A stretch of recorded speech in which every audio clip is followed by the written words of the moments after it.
नमस्कार, आप देख रहे हैं पहाड़ प्रभात और मैं हूं आपके साथ तिशा गुप्ता। बुलेटिन की शुरुआत करेंगे और रुक करेंगे शिमला से आ रही इस वक्त की बड़ी खबर का। बड़ी जानकारी शिमला से। शिमला में स्कॉलरशिप घोटाले मामले में ईडी ने छापेमार कार्रवाई की है, रेड की है और छापेमारी के बाद ईडी ने 2 लोगों को गिरफ्तार किया है। विकास बंसल और गुलशन शर्मा को हिरासत में लिया गया है और दोनों का दीनदयाल उपाध्याय अस्पताल में मेडिकल भी करवाया गया है। ईडी दोनों आरोपियों को डिस्ट्रिक्ट एंड सेशन जज के समक्ष पेश करेगी। हिमाचल प्रदेश के इतिहास का सबसे बड़ा घोटाला, 2,38,000 छात्रों की 266 करोड़ की स्कॉलरशिप घोटाले का ये पूरा मामला है, जिसमें ईडी ने रेड कर छापेमार कार्रवाई की है और 2 आरोपियों को हिरासत में लिया है। दोनों आरोपियों का अब अस्पताल में मेडिकल भी करवाया जाएगा, जिसके बाद दोनों आरोपियों को कोर्ट में जज के समक्ष पेश किया जाएगा। हिमाचल प्रदेश से इस वक्त की बड़ी जानकारी। शिमला में स्कॉलरशिप घोटाले मामले में ईडी ने बड़ी कार्रवाई की है। छापेमार कार्रवाई के बाद ईडी ने 2 आरोपियों को गिरफ्तार किया है। विकास बंसल और गुलशन शर्मा ये 2 आरोपी हैं जिनको हिरासत में लिया है और दोनों का दीनदयाल उपाध्याय अस्पताल में मेडिकल भी करवाया जाएगा। मेडिकल टेस्ट के बाद कोर्ट में जज के समक्ष दोनों आरोपियों को पेश किया जाएगा और इस मामले में आगे की कार्रवाई होगी और कोर्ट की तरफ से इस पूरे मामले में फैसला दोनों आरोपियों के खिलाफ सुनाया जाएगा। ईडी ने रेड कर छापेमार कार्रवाई के बाद इन दोनों आरोपियों को हिरासत में लिया है। दोनों आरोपी गिरफ्तार हैं और हिमाचल प्रदेश के इतिहास का ये सबसे बड़ा घोटाला है, जहां पर 2,38,000 छात्रों को 266 करोड़ रुपए की स्कॉलरशिप घोटाला ये मामला है। और स्कॉलरशिप घोटाले मामले में अब बड़ा एक्शन ईडी की टीम ने लिया है। रेड मार के ईडी ने इस मामले में 2 आरोपियों को गिरफ्तार किया है। दोनों आरोपी ईडी टीम की हिरासत में है और दोनों का दीनदयाल उपाध्याय अस्पताल में मेडिकल होगा।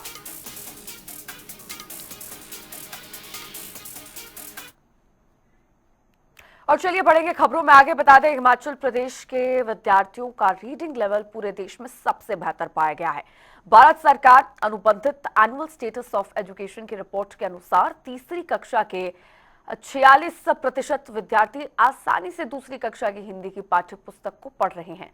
देश में यह औसत करीब 23.4% है। हिमाचल प्रदेश में राष्ट्रीय औसत से 2 गुना तीसरी कक्षा के विद्यार्थी दूसरी कक्षा की पाठ्य पुस्तक पढ़ रहे हैं। अब इसी कड़ी में मंत्री रोहित ठाकुर ने कहा है कि प्रदेश सरकार शिक्षा में गुणवत्ता लाने के लिए निरंतर काम कर रही है, जिसके सकारात्मक नतीजे आने शुरू हो गए हैं। कि हालांकि हिमाचल प्रदेश इस बात को लेकर भी हमारे को गर्व है कि हमारे पूरे भारतवर्ष में लगभग, अगर पूरी स्टेट्स की बात करेंगे, 28 प्रांत है, हमारी यूनियन टेरिटरीज अलग है।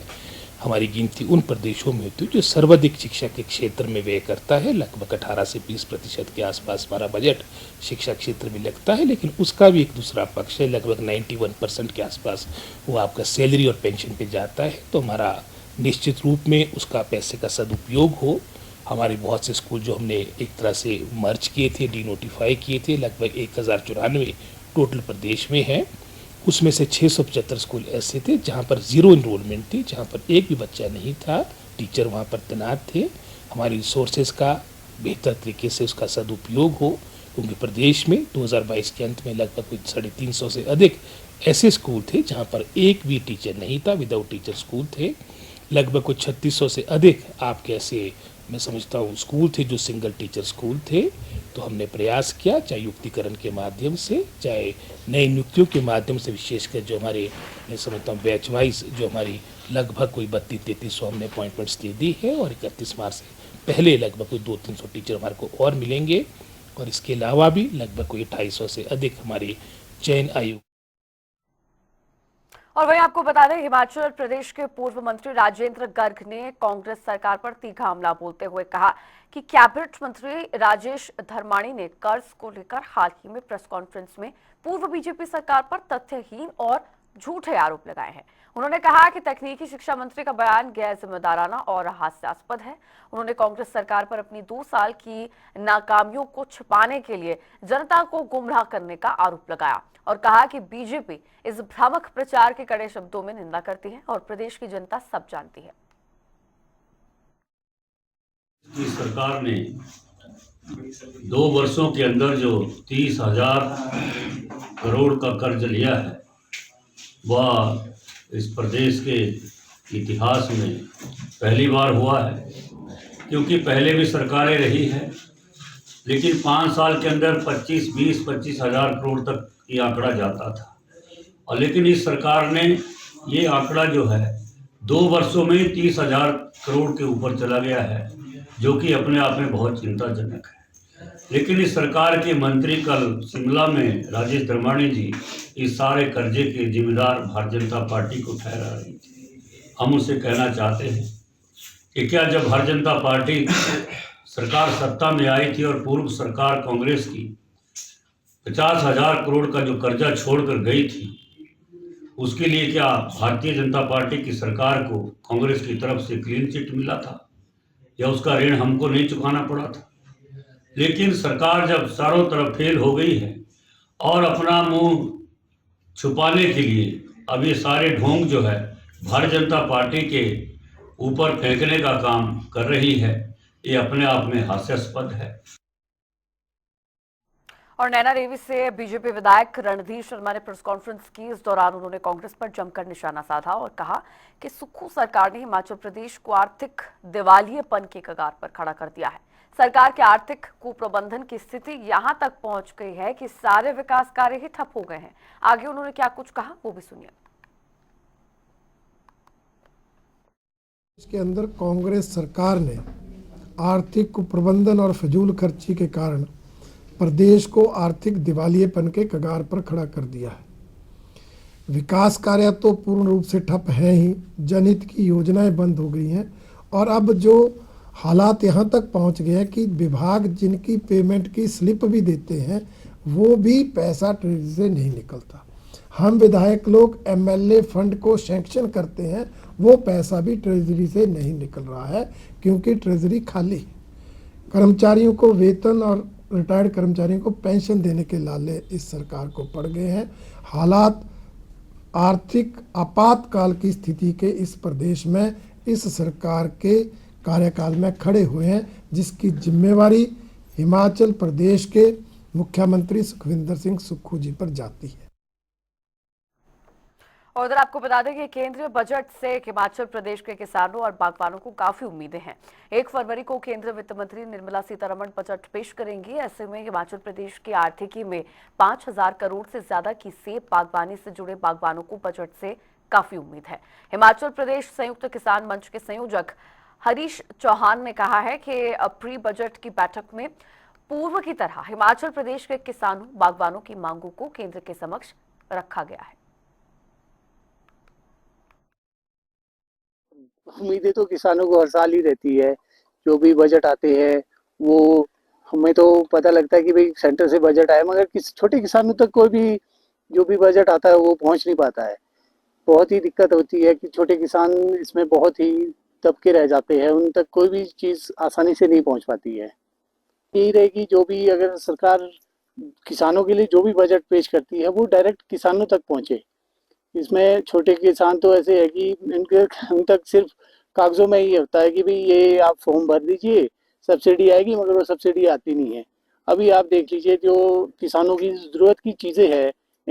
देखिए, हिमाचल प्रदेश में हमें बड़ी उम्मीदें है किसानों बागवानों को, खासकर जैसे कि हमारा जो है हिमाचल प्रदेश में जितने पेस्टिसाइड फंजीसाइड्स हैं उसके ऊपर जीएसटी लगता है। चाहे टूल्स है हमारे, चाहे मशीनें हैं, सबके ऊपर, चाहे जालियां हैं, एंटी हेल नेट्स है, चाहे हमारी जो अन्य उपकरण है आपके, चाहे पॉली हाउसेज है या पैकेजिंग मटेरियल है, हमारे जो एप्पल पैकिंग के लिए बॉक्सेस आते हैं, तो हमने केंद्र सरकार से आग्रह किया है कि उसको जो है पूरी तरह से एग्जम्प्ट किया जाए जीएसटी। और इसके अलावा MIS का जो पैसा, मार्केट इंटरवेंशन एक स्कीम है जो भारत सरकार की लगभग 15-16 राज्यों में है, उस स्कीम में भी जो है वो पिछली 2 वर्षों से जो है उसका बजट जो 1500 करोड़ के लगभग हर वर्ष हुआ करता था, मात्र केवल 1 लाख रुपए रखा गया केंद्र सरकार के द्वारा। उसका नुकसान भी हम किसानों बागवानों को हिमाचल प्रदेश में सीधा सीधा हो रहा है सेब बहुल क्षेत्र में, क्योंकि सेब के ऊपर MIS का की यहाँ स्कीम चलती थी, उसमें बहुत मुश्किल एक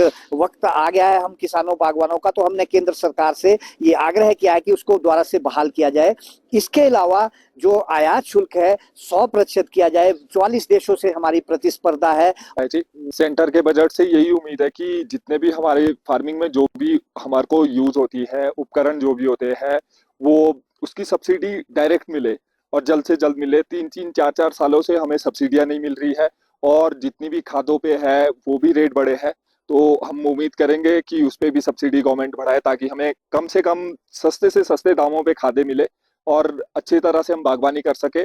जितनी भी अच्छी टेक्नोलॉजी की खादें आ रही है, बाहर से कोई आ रही है, उस पे भी गवर्नमेंट सब्सिडी दे। खबरों में आगे बढ़ेंगे और बता दें कि शिमला के ऐतिहासिक रिज पर स्थापित 100 फीट ऊंचे राष्ट्रीय ध्वज को प्रशासन स्थानांतरित करने की तैयारी में है। ऐतिहासिक रिज मैदान वाइडनिंग का काम चल रहा है। इसके साथ मुख्यमंत्री ने बीते गणतंत्र दिवस पर इसको लेकर दिशा निर्देश दिए थे। उन्होंने कहा कि रिज के जीर्णोद्धार के बाद झंडा बीच में आ गया है। विधायक हरीश जनार्था ने कहा कि PWD इसके लिए नोडल विभाग होगा, परंतु कार्य नगर निगम की देखरेख में ही करवाया जाएगा। जैसे कि आप सभी को मालूम है कि 26 जनवरी के दिन यहाँ पे माननीय मुख्यमंत्री जी ने एक इंस्ट्रक्शन दी थी कि जो हमारा ये नेशनल फ्लैग है, क्योंकि आपको मालूम है कि जो वाइडनिंग हुई है रिज की और ये कॉम्प्लेक्स है, तो अब ये जो फ्लैग है ये बीच में आ गया है।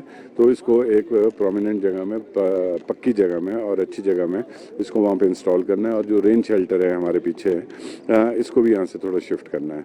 ये माननीय मुख्यमंत्री महोदय जी के आदेश है और इसमें हमारे मेयर साहब, deputy mayor ma'am, councillors, commissioner साहब और हमारे SC PWD जो नोडल एजेंसी होगी वो PWD होगी और म्यूनसिपल कॉर्पोरेशन इसके मॉनिटरिंग करेंगे। तो इनकी शिफ्टिंग का है ताकि जो ये रिज का पूरा ग्राउंड है ये एक ही जान बने और एक ही मतलब आगे को ग्राउंड दिखे जो वाइडनिंग हो रही है। और साथ साथ इसमें जो एक्सटेंशन होनी है आगे टूरिज्म ऑफिस तक, उसका इंस्पेक्शन करने भी हम आए हैं। और इसमें कुछ एक एरिया है जो सिंकिंग जोन है, तो उसकी प्लानिंग होनी है कि किस तरीके से इसको स्टेबलाइज किया जाए और जो रिज है आगे स्कैंडल पॉइंट तक इसकी वाइडनिंग होनी ज़रूरी है। और वही आपको बता दें कि पिछले कई दिनों से लगातार हो रहे ट्रैक्टरों के चालानों को लेकर नूरपुर क्षेत्र के ट्रैक्टर मालिक और ऑपरेटर ने सांसद राजीव भारद्वाज से उनके निवास स्थान पर मुलाकात की। इस दौरान उन्होंने उनकी समस्याएं सुनी। सांसद ने बताया कि उन्होंने सभी ट्रैक्टर्स मालिकों को आश्वस्त कर दिया है कि उनके चालान अब नहीं होंगे, बशर्ते वो अपनी सभी कागजात साथ रखें। तो वहीं ट्रैक्टर चालकों ने बताया है कि सांसद ने बहुत विस्तार से उनकी समस्याओं को सुनकर उस पर अमल भी किया है और उन्हें आश्वासन दिया है कि प्रशासन की तरफ से अब उन्हें तंग नहीं किया जाएगा। बता रहे थे कि इनके आजकल चालान हो रहे हैं सड़कों पे। अगर ट्रैक्टर खाली चल रहा है उसका भी चालान, अगर रेता बजरी लेके जा रहे हैं उसका भी चालान, और बड़े मोटे मोटे चालान हो रहे हैं। तो इस नाते मैंने इनके सामने ही SDM साहब से भी और SP साहब से भी बात की है। तो कुछ उन्होंने रिक्वायरमेंट्स बताई हैं, जैसे कि सभी ट्रैक्टर ऑपरेटर्स को अपने ट्रैक्टर के आगे उसकी नंबर प्लेट होनी चाहिए और गाड़ी का रजिस्ट्रेशन, इंश्योरेंस ये होनी चाहिए। तो इसके लिए सभी आपस में बात करके इन्होंने भी मुझे अश्योर किया है कि हमारे ट्रैक्टर के आगे नंबर प्लेट भी होगी, रजिस्ट्रेशन भी होगा। कम से कम रजिस्ट्रेशन कागज नहीं होगा तो मोबाइल में जरूर रजिस्ट्रेशन जो इनकी है वो हो रहेगी। और इसके लिए मैं धन्यवाद करना चाहता हूँ SDM साहब का भी और SP साहब का भी। उन्होंने अश्योर किया है कि अगर ये रिक्वायरमेंट, मिनिमम रिक्वायरमेंट अगर ट्रैक्टर ऑपरेटर्स पूरी करते हैं उससे इनका कोई भी चालान नहीं होगा। ये उन्होंने मुझे अश्योर किया है और ये मुझे लगता है कि हमारा धर्म भी बनता है। जो कानूनन जो एक मिनिमम रिक्वायरमेंट है उसको पूरा करना ही चाहिए। और अगली खबर धर्मशाला से है, जहां पानी और बारिश न होने की समस्या गंभीर होती जा रही है। इसी को ध्यान में रखते हुए जल शक्ति विभाग के अधिकारियों ने प्राचीन मान्यताओं के अनुसार इंद्रुनाग मंदिर में विशेष पूजा अर्चना का आयोजन किया।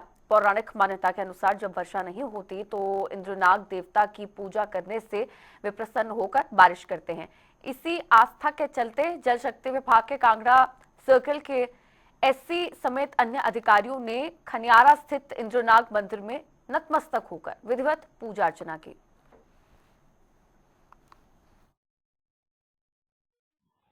जैसे आपको विदित भी है कि पिछले तकरीबन 4 महीनों से धर्मशाला में जल संकट तकरीबन जिसको कह सकते हैं कि गरमाया हुआ है। पिछले 4 महीनों से धर्मशाला में जैसे पहले बारिश होती थी वैसे नहीं है, सामान्य से काफ़ी कम बारिश हो रही है।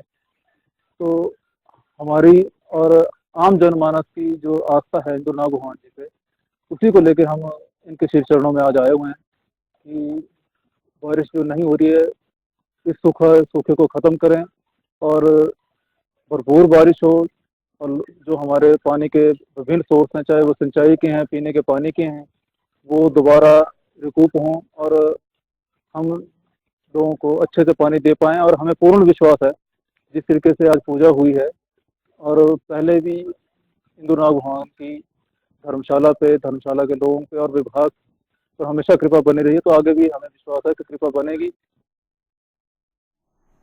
विश्वविख्यात ज्वालामुखी मंदिर में माघ मास के गुप्त नवरात्रि शुरू हो गए हैं, जो कि 7 फरवरी तक चलेंगे। गुप्त नवरात्रि का विधिवत आरंभ ज्वालामुखी विधायक, मंदिर अधिकारी, डीएसपी, मंदिर न्यास सदस्यों और पुजारी वर्ग विधिवत पूजा अर्चना से करेंगे। इसके साथ ही आपको बता दें कि पुजारी वर्ग और विद्वान पंडितों को माता के जप पाठ का विधिवत संकल्प भी दिलवाया गया। गुप्त नवरात्रों के दौरान विश्व शांति और विश्व कल्याण के लिए मां ज्वाला के मूल मंत्र बटुक भैरव, गणपति, गायत्री और अन्य जप और पाठ किए जाएंगे। तो को माघ मास के गुप्त नवरात्रों की बहुत बहुत शुभकामनाएं। हमारे सनातन में 4 नवरात्रे कहे गए हैं, जिसमें जो 2 नवरात्रे उसमें पहला नवरात्रा जो चैत्र मास शुक्ल पक्ष प्रतिपदा जिसमें हमारा हिंदू वर्ष का शुभारंभ होता है, वो एक तरह से हमारी ग्रीष्म ऋतु का आगमन के रूप में उसको मनाया जाता है। और दूसरा नवरात्र शरद ऋतु के निमित्त अश्विन मास का मनाया जाता है। इन नवरात्रों में के उपरांत जो भक्तजन माता के विशेष अनुकंपा चाहते हैं वो माता के गुप्त नवरात्रों का पूजन करते हैं, जिसमें ये जो माघ मास का नवरात्र है ये महासरस्वती के निमित्त है। माता सरस्वती माता की जो उत्पत्ति है वो बसंत पंचमी के दिन हुई थी, इसलिए ही जो बसंत पंचमी का दिन जो है हमारे सनातन धर्म में बच्चों को पठन पाठन और विद्या आरंभ के लिए सबसे ही उपयुक्त दिन कहा गया है। इस दिन से किया हुआ शुरू जप तप यज्ञ और बच्चों को शिक्षा के लिए जो भी अनुष्ठान है वो महामाई सरस्वती का दिव्य आशीर्वाद हमें प्रदान करता है। हाँ, माघ अष्टमी के गुप्त नवरात्रे जो हैं वो शुरू हुए हैं और हम ज्वालामुखी माँ के दरबार में आए हैं और माँ से प्रार्थना करते हैं कि हमारा समाज जो है वो सुखी रहे, खुशहाल रहे, समृद्ध रहे और स्वस्थ रहे और हमारा क्षेत्र भी तरक्की करे और पूरा विश्व तरक्की करे और माँ का आशीर्वाद जो है वो सबके ऊपर बना रहे। और चलिए बुलेटिन में आगे बढ़ेंगे और करेंगे इस बीच आ रही बड़ी जानकारी का बड़ी खबर आपकी टेलीविजन स्क्रीन पर। सीएम सुक्खू से मिले तेलंगाना के डिप्टी सीएम मल्लू भट्टी। दिल्ली में मुख्यमंत्री सुखविंदर सिंह सुक्खू से शिष्टाचार भेंट की और हिमाचल प्रदेश में बिजली उत्पादन की तैयारी में तेलंगाना है। तेलंगाना के उप मुख्यमंत्री ने विद्युत परियोजनाओं में रुचि दिखाई है। तो सीएम सुक्खू ने मुलाकात की है तेलंगाना के डिप्टी सीएम से। राजधानी दिल्ली में दोनों के बीच ये मुलाकात हुई। शिष्टाचार भेंट मुलाकात और हिमाचल में बिजली उत्पादन की तैयारी के लिए तेलंगाना अब जुटेगा। डिप्टी सीएम मल्लू भट्टी ने विद्युत परियोजनाओं में रुचि दिखाते हुए ये मुलाकात जो है वो की है मुख्यमंत्री सुखविंदर सिंह सुक्खू से राजधानी दिल्ली में। और इस खबर के साथ बुलेटिन में फिलहाल के लिए इतना ही। रुक रहे हैं एक छोटे से ब्रेक के लिए।